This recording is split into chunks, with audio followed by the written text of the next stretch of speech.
Right now, the nation of Mozambique is caught in a desperate struggle against rising waters as the first months of the 2026 rainy season turn into a nationwide emergency. According to the National Emergency Operations Center, known as SENOI, 92 people have already lost their lives since the rains began in October 2025. While approximately 120,000 people have already felt the impact of these storms, the most terrifying warning is yet to come. Authorities are now sounding the alarm that up to 500,000 people in the southern provinces of Maputo, Gaza, and Inhambane could be at risk as a slow-moving low-pressure system threatens to dump an entire season's worth of rain in just a few days. What began as seasonal weather has transformed into a high-stakes race against time, where every new alert is no longer just background noise, but a signal for survival. Behind the statistics about rising water levels lies a much darker and more tragic reality.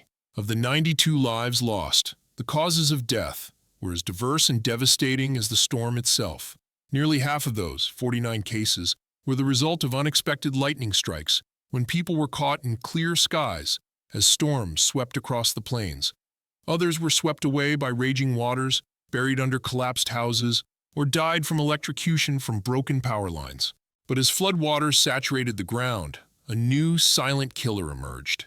An outbreak of cholera, fueled by unsafe water sources and poor sanitation in flooded areas, has claimed the lives of 26 people, with more than 1,700 cases reported nationwide. For the thousands of families currently crammed into temporary shelters at schools and churches, the fight is not just against the outside water, it's also a fight against disease and the loss of everything they've built. In low-lying areas along the Buzi, Pungue, and Ligandha river basins, the situation is at a red alert level. An estimated more than 123,000 people are living in areas at direct risk of being affected by flooding. In Sofala province alone, as of December 28th, approximately 9,000 people had been urgently evacuated from their homes. When the major rivers in the provinces of Nampula, Nyasa, Manica, Sofala, Tet, and Zambezia simultaneously overflowed their banks, they unleashed massive volumes of water into villages and fields already saturated.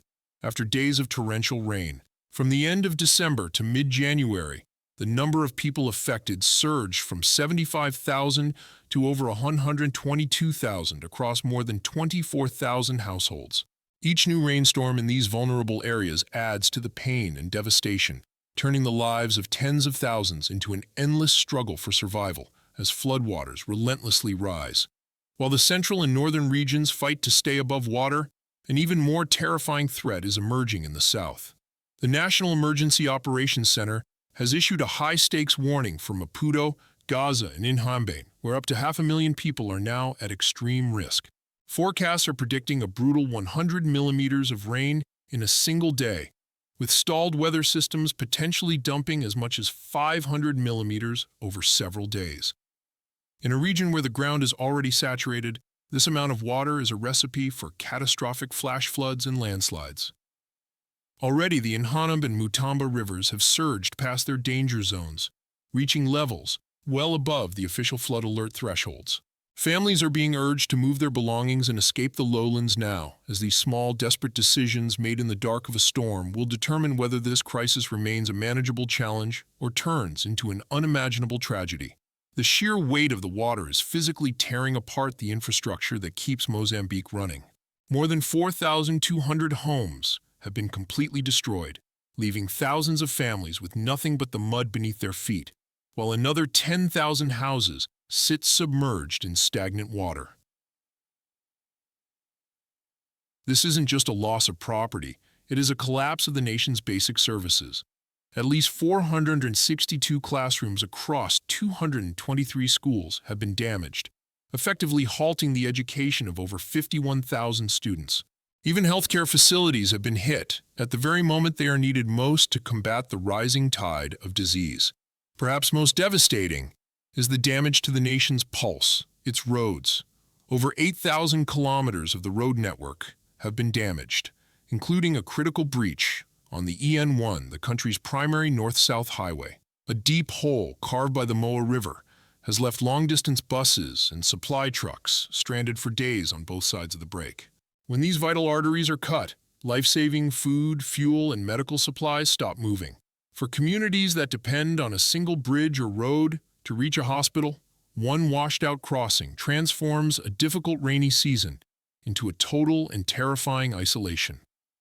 The true toll of these floods is not just measured in broken roads, but in the empty plates of thousands of families as Mozambique's food security begins to crumble. According to the Ministry of Agriculture, at least 92,000 hectares of essential farmland have been submerged since the rains began, devastating more than 57,000 farming households across 8 provinces. While this might seem like a small percentage of the nation's total land on paper, on the ground, it means entire fields of maize, rice, beans, and cassava, the very staples people need to survive, are rotting underwater. In Sofala province alone, the hardest-hit agricultural region, more than 54,000 hectares have been lost, impacting 41,000 families who were counting on this harvest to survive the year. The destruction reaches far beyond the fields and into the heart of Mozambique's livestock and fish farming industries. In Sofala, nearly 200 fish ponds and cages have been damaged or washed away, leading to the loss of over 116,000 fish fingerlings.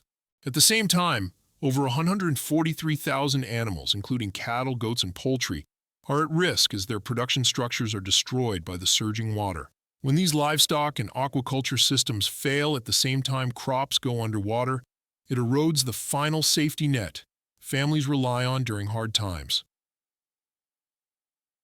For these communities, the line between a difficult season and a full-scale food security crisis has become dangerously thin.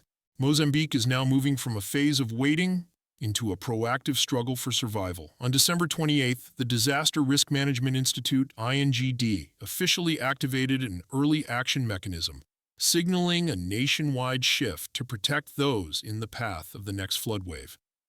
Local disaster committees are updating evacuation plans and identifying safe high ground, using everything from community radios to door-to-door warnings to ensure the message reaches every village.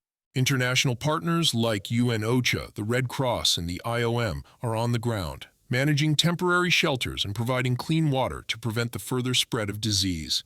At the same time, water managers at the Pequenos Labombos Reservoir are carrying out controlled releases, a desperate safety measure to protect the dam's integrity, even as it risks pushing downstream planes further underwater.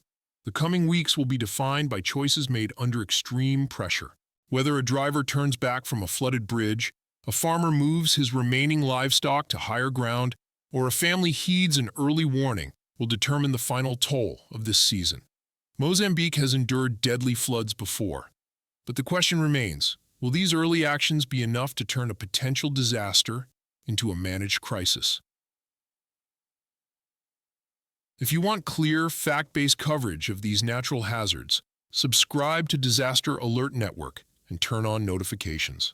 Before you go, tell us in the comments, what is the most important warning message you believe people should hear more often during a flood emergency?